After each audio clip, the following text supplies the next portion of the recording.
Une réponse douce calme la fureur, mais une parole dure excite la colère.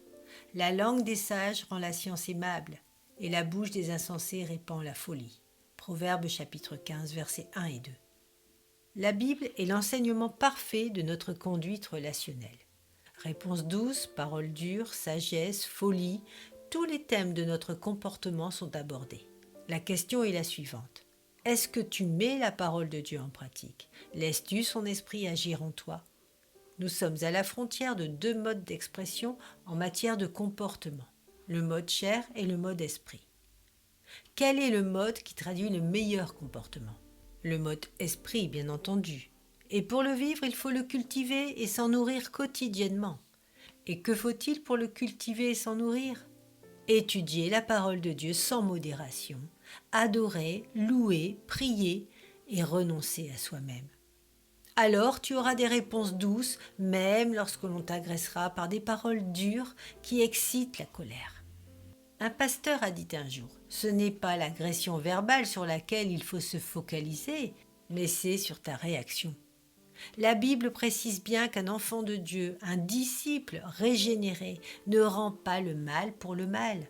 Il répond doucement et calmement. Notre comportement n'est autre que notre témoignage vis-à-vis de notre prochain. Quel est notre témoignage? Avons-nous un bon comportement? À la colère, une réponse douce. À l'agression, la maîtrise de soi et la sagesse divine. Au rejet, l'invitation à l'apaisement sans arrogance. Frères et sœurs, sur ce point de notre témoignage, qu'en est-il?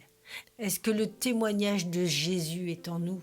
Est-ce l'expression de son esprit au travers de notre âme régénérée? Notre témoignage est le fruit de l'esprit qui vit en nous. L'amour, la douceur, la bonté, l'humilité, la bienveillance sont les saveurs de Christ en nous. La sagesse de Dieu n'est pas comparable à la sagesse des hommes. Elle est à contre-courant et en opposition à la pensée charnelle. Elle souffle en nous son esprit divin qui nous dépasse pour témoigner de l'amour et de la puissance de Dieu. Il est évident que nous agissons encore en mode chair, et malheureusement encore bien trop souvent, mais alors la sagesse entre en action, et elle souffle cette parole douce et calme. Penses-tu que ta réaction honore le Seigneur?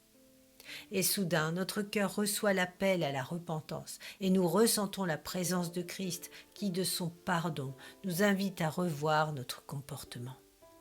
Quel bonheur de vivre cette sagesse divine pour venir briser nos mauvaises réactions.